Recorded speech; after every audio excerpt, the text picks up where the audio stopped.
Hello and welcome to another episode from Darkstorm Rising. This is going to be the first episode in my Army Builder series, and I'm going to be concentrating on Tyranids. We're going to be starting out with some pretty basic stuff, but don't worry guys, we will expand out into other areas. We're going to talk Necrons, we are going to talk Space Marines, and if you want to do requests, that's fine too. We're going to start basic like I said, but we will build skills as we go, so bear with me and we'll evolve with time, just like the Nids. Anyway, without further ado, let's introduce the Nids. I'm going to start with the patrol box. So what have I got to work with? We have Termagants, more Termagants, and more Termagants. So an absolute bucket load of Termagants. We have some Tyranid warriors, and we also have a hive of Tyrant. What I want to do is, first of all, explore painting. I want to decide on the colour scheme that I'm going to pick for my army. And for that, I think probably picking the Tyranid warriors is going to be the best. These guys carry some of the bioweapons. That's going to give me a feel for when they're painted, what it's going to be for Carnifexes, Tervigons, what they're going to look like as well. I'll be able to get that picture in my head. But also, because I'm painting carapace and flesh tones, it'll also give me the swarm feeling as well. Because one of the things you definitely want when you're painting Tyranids is that feeling of the swarm, and that they're like cockroaches swarming across the battlefield coming to get you. The idea is to paint them in such a way that it terrifies your opponent as they see the masses of your army laid out in front of them. So that's what I'm sort of trying to aim for. When you look at the art on the front, has anybody thought just how angry Tyranids do look? I'm thinking maybe the Space Marines have really got this wrong. Maybe they should do away with the las cannons and the multi-melters, get rid of the bolt guns, and maybe just beam out into space images from, I don't know, maybe David Attenborough and his nice soothing voice. Maybe that would pacify the hive mind, and they could sit around in their hive bunkers at weekends and sit and talk about David Attenborough and the species available on other planets, and it might soothe their mind and make them less aggressive.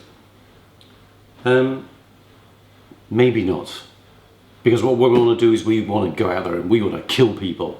So let's get on with being aggressive and let's paint some Tyranids. In this session I'm going to be talking about taking them off the sprues, how to do that tidily. We're going to talk about gluing them, not making too much of a mess. And then also basing them. And when we're talking about basing, we talked about painting them and getting the scheme in our head, but also you don't want to forget the base, because the base is going to set the scene. And when you're looking down onto miniatures, often the base is one of the most visible parts because you're looking head down onto the miniatures. So we want to create a base, we want to decide where the army is, we want to give it some cohesion. So are they in a jungle, are they in a town, are they out in the desert? Let's make it a nice cohesive theme through the army. And then also, how is that going to blend with the colour scheme that we've chosen? The colour schemes need to become complementary. So let's try and get that feel, but at the same time that sinister look that's going to make our foes fear us so much. Okay, so let's go over to the table. To the table, guys!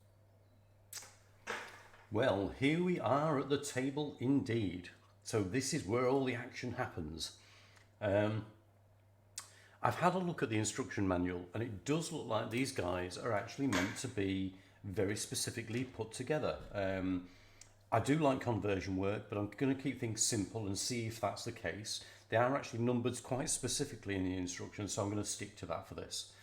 What we're going to concentrate on today is just getting these guys off the sprues in a tidy manner, and what tools we're going to use to get them off.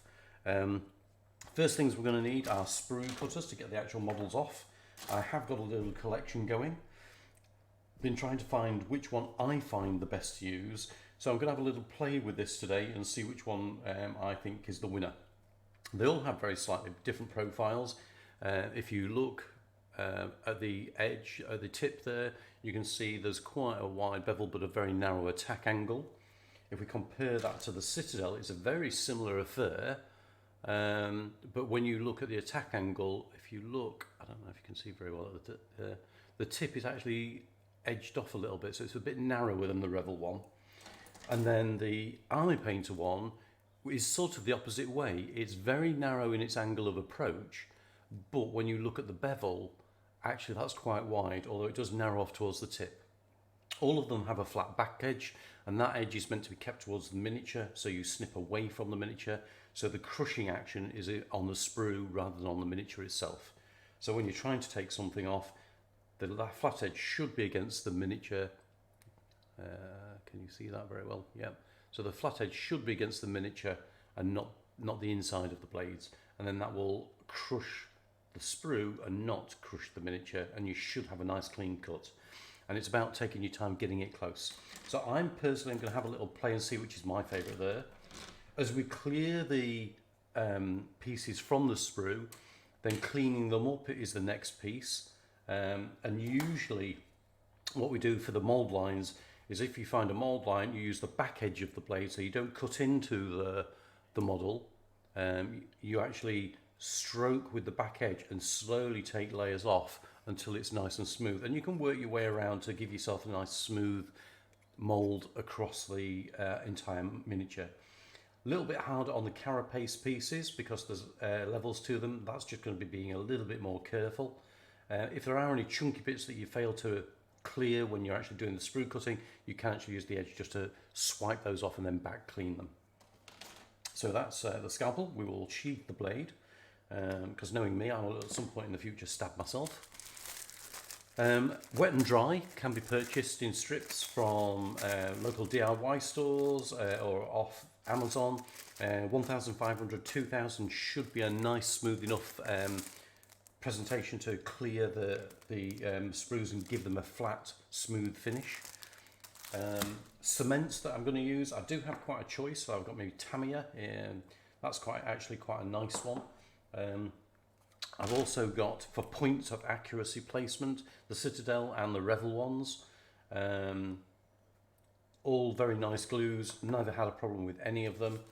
The only problem with these ones with the needles on them is that the glue does tend to harden off after a while in the needle, and you end up having to take the needle out and put a flame to it to burn the glue out. Just irritating more than anything, whereas the brush from the Tamiya, as long as you're careful, excellent device. Can't say that I've got a preference.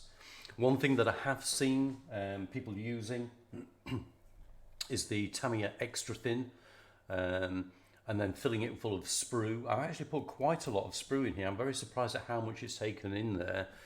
And then what they do is because it becomes a sprue paste, you can paint that onto some of the deeper mould lines to actually get a flatter edge. I've put quite a lot of sprue in there, and still it's quite liquid. I'm going to have to dump some more in, and we'll see what happens. Super glue. Not really going to need super glue just at this point, not for the sprues, but let's crack on and let's get these guys cut. So I've fairly quickly got to the point where I've actually removed them from the sprues. Heads are very much the most awkward part to get off, and there is certainly debris on the head themselves, even when you're trying to be quite tidy. Let's just 1 second. There we go. You can see there's still a bit of debris on there. So what we'll do is we will tidy that up with a scalpel. Be very careful not to take any more lumps off than we need to. The legs come off fairly tidily. This tail itself has quite strong mould lines, so what we will do is, as I mentioned earlier, and we will just carefully remove that, and then on the spine of the tail, just gently remove those mould lines, and underneath, a little bit of sprue debris there. Just gently attack that and then swipe backwards and slowly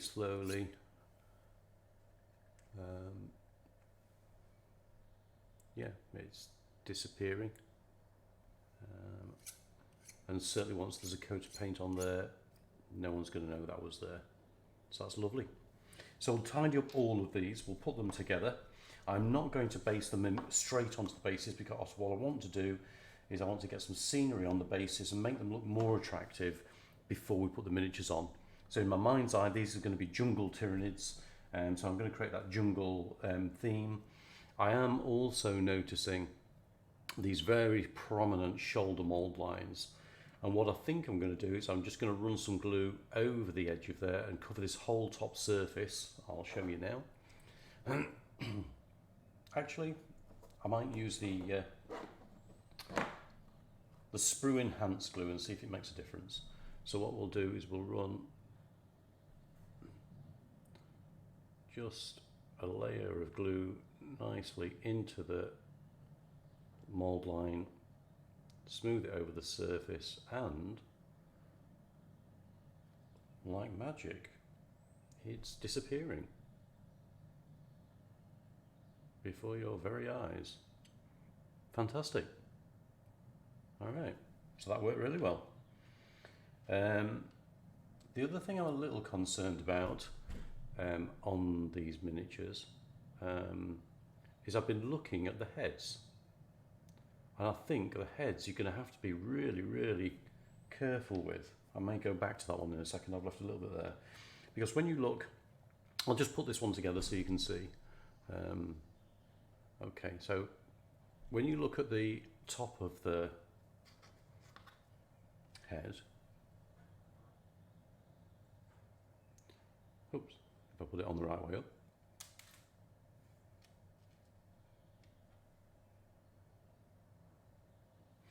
if you look at the top of the head, where the eyes are is very close to where the glue's going to be, and if you're not careful, as you push those two together, you're going to get some glue into the eye. So when you do put those together, you're going to have to be really careful, or else you're going to get loss of image on the eye section. So when you come to paint later, it's going to make your life a whole lot harder. So let's just pop a little bit of glue on now and let's see what happens. So I'm going to pop the glue dominantly at the back edge here, and then where the eyes are, really light level. And I'm also, when I'm putting them together, I'm also going to try and make sure that the pressure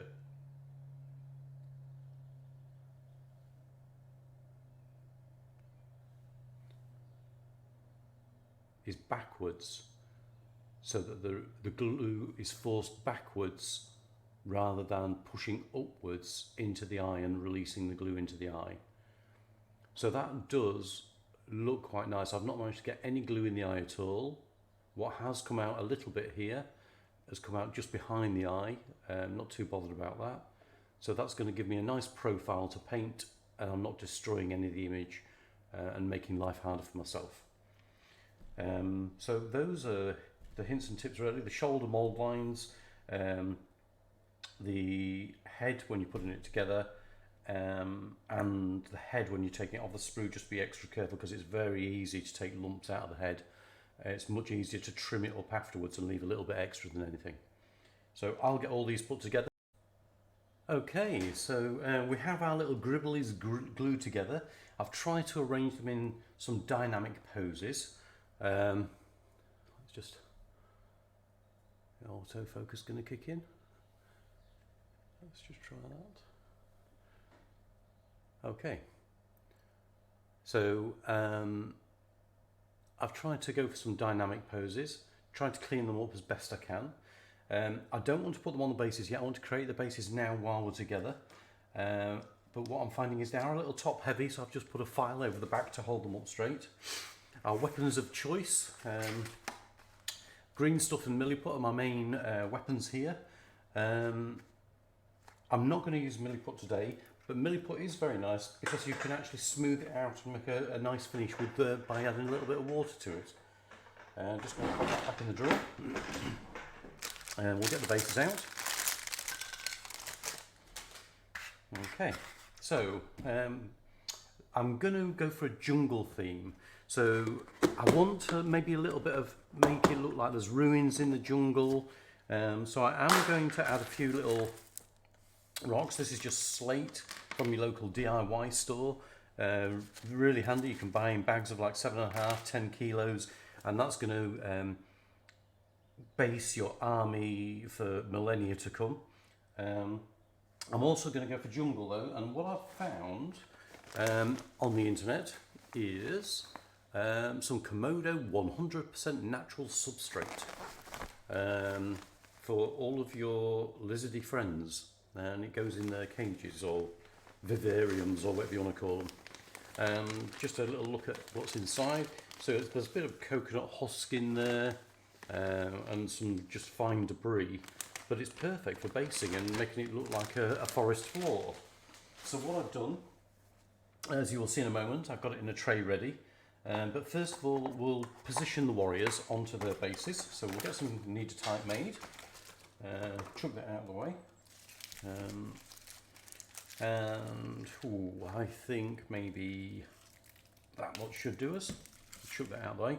What I have tried to do as well, you'll notice, I hope, is that from, and I've literally just made these guys, these are still setting. I did run a bit more glue over the shoulders to try and get rid of the mould lines. Might have another look at that in a moment. But not to worry for the time being. Let's concentrate on the kneader tight. Starts off really stiff, but as you mould it together and it warms up, as you're putting all that pressure into it, the two colours blend together and and we get a nice green stuff, surprisingly. Excellent stuff, very useful for lots and lots of different things, useful for supporting when you do pinning, excellent for helping with terrain on bases, as you'll see in a moment. I do like to go a little bit extra though with just the green stuff. I mean, it is tacky stuff and it does stick to the base as well, but I like a little bit of extra support, as you'll see in a moment. So what we're going to do is we're going to get a little bit of super glue. We're going to first of all look where our first warrior is going to sit on the base. All right, so let's get rid of some of this stuff so we've got a nice clean working area. And I'm looking at how the miniature sits on the base, where his feet are going to go, and what I'm going to do is I'm just going to mark with the super glue, not going to stick him to the base, I'm just going to mark with the super glue where his feet are. Okay, so yep, and that, what I was also noting is his position on the base. So what I was looking at is that where I'm thinking he's going to stand and have his guns or his siding talons out, and he's going to look proud and in a nice presentation on the base. So that's what we're trying to allow for there. Now I'm going to put on a little bit of terrain directly on top of the glue, so because it will just help it stick to the base. But it also formulates in my mind where that terrain was going to go. So I shall show you in a moment. And what you're trying to do is decide whether or not this individual warrior was using the terrain to give him a better vantage point, or was he just stepping around the terrain? Was he moving from place to place as he went? So I'm going to pop a couple of little bits of rock on here, bearing in mind in my head where his feet were. Might even have a little shard sticking up. That'll make it more awkward to paint later, but it makes it more interesting to look at. Okay, and then what we'll do is we'll put him on the base and just put his feet where I think he needs to be, and see whether or not the feet are flush to the slate. If you've got gaps, it's going to look unnatural, and it's just not going to look right when you actually position the guy. But they look nice and flat, they look good. I'm now going to get some more super glue and pop that onto his feet, not onto the slate. So it is literally the feet that are going to make the contact. Let's get that back on there. We'll bring him up to the base. Get the feet, hover them just above where you want them, and then plop them on once you've got your position. And then we're stuck for 10 seconds while the glue has a chance to go off a little bit.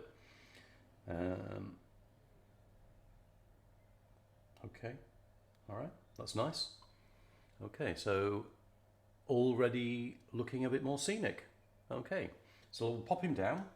Let's get these next two guys quickly knocked out. We'll show you. just chuck the super glue in the floor, the green stuff in the floor. Let's retrieve that before I shred it into the floor. And we'll quickly, I'll show you just how easy it is to, set up the diorama. This time I'm going to do more stepping around the terrain. So what we'll do is we'll just run a couple of bits of terrain on here. Just undulating ground that he's wandering across. Let's go for that sort of a pose. We just need to make sure we get him right. And actually his hoof marks are actually going to show us exactly where he wants to be. So lovely.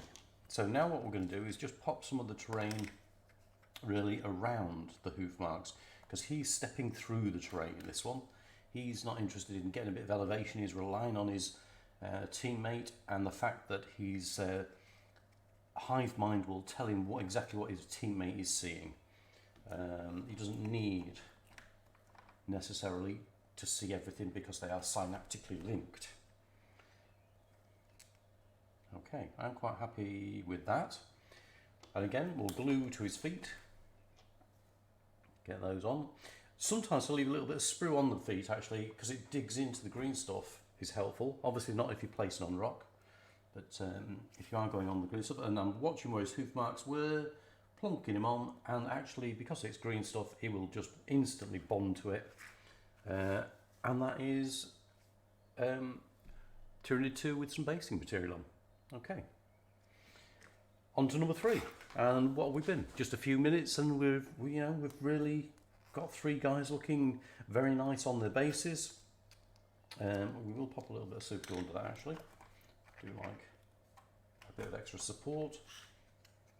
Just obviously be very careful when you're doing this. The super glue as you mould it, if you just get a little bit of water on your fingers, it'll stop you sticking to the super glue and the green stuff. Okay, that's okay, I'm happy with that. And I'm going to go for a big piece of terrain here. Get a load of super glue on the bottom edge. And very carefully, minding my fingers again, we'll plonk that on. I'll just get a little bit of tissue. Just dab off the water. I do want the super glue to bond with the rock and not to have any problems with the water. It seems a shame to have to spare super glue, so that's just going on the base in a random position, just so that I'm not wasting stuff. And I think again this guy, he's going to look for a little bit of elevation. Have I got a rock? Oh, there we go.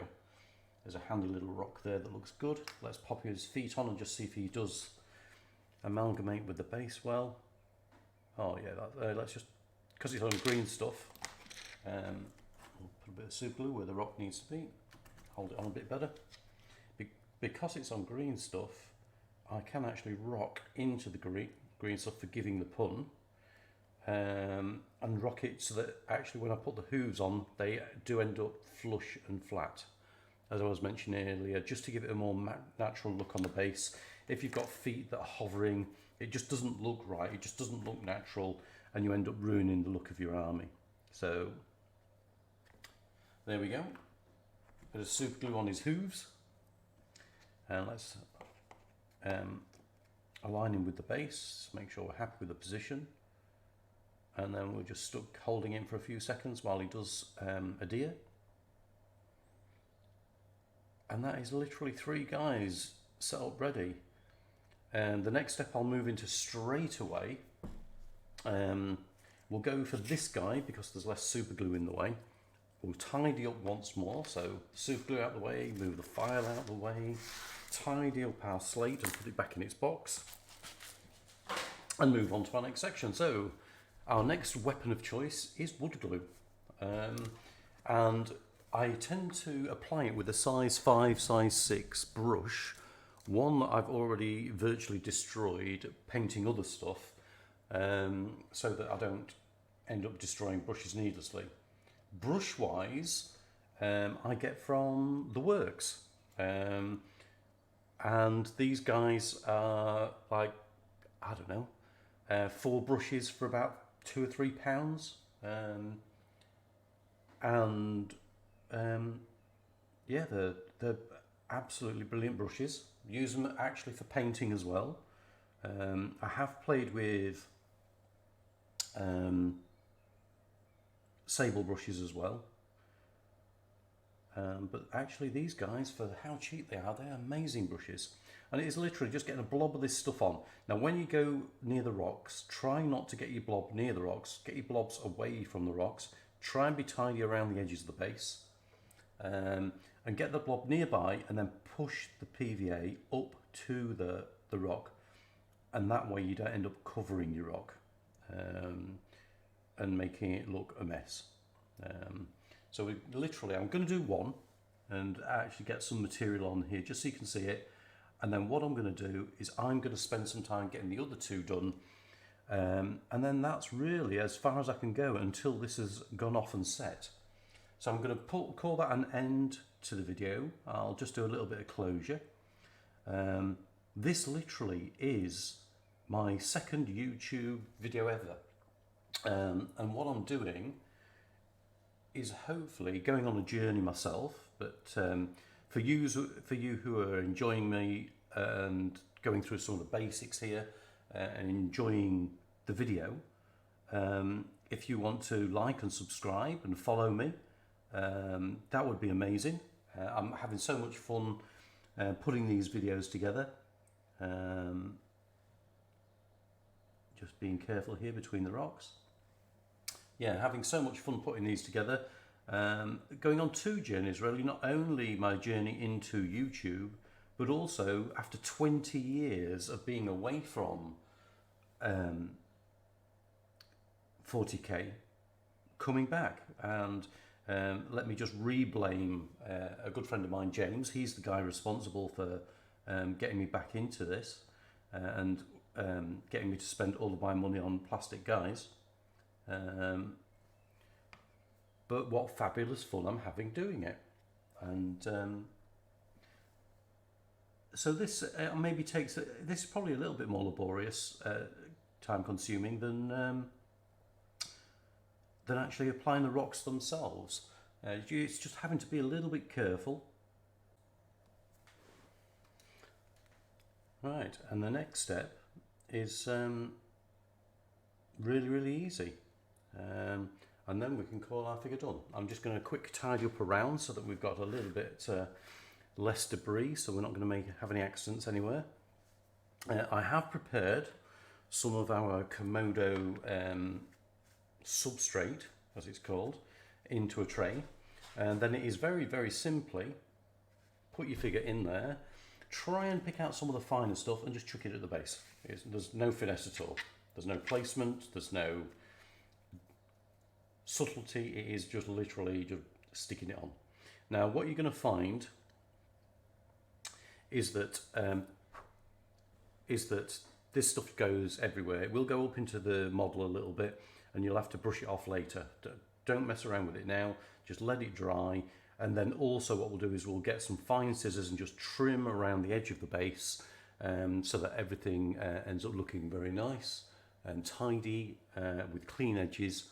But we've got a nice pose there. We've got some good terrain on the miniature, and I think he's going to look lovely once we've got his arms on and his bioweapon in place, and his teammates are also looking spruced on the same ground.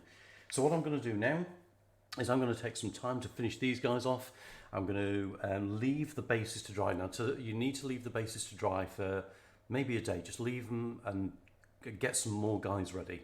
And then when you get to your painting phase, I try and do them in like layers. So one guy's are being built, another set of guys are being based, another set of guys are now black. And then by the time I've painted some, I've actually started to get another couple of tiers processed through. And just take your time with them. Don't rush this, because this is the important foundations for getting a nice quality figure at the end. Rushing this, you end up just slapping paint on and ruining your bases. So we're going to put these guys, I'm going to finish these two guys, and then we're going to put them away for 12-24 hours, let all the glue thoroughly dry out, get them painted black, and then I'll be on to the next video. By that time, hopefully they should have some arms on as well. So I was thinking about magnetisation, but I'm going to leave that for a future video. And these guys will just be pure out of the box NIDs, no conversion work, purely just nice bases, nice presentation, and onto the tabletop. I'll just close with a piece to camera, and then it'll be seeing you in the next video. Well, that about concludes the video. Hope you've enjoyed it as much as I have producing it. If you have, please do like and subscribe. The next video is going to be painting the miniature and looking at different colours and schemes. So hopefully that's going to be something to look forward to. I'll get it out as quick as I can. One thing we do say here at Darks on Minis, are we painting yet? Hell yeah!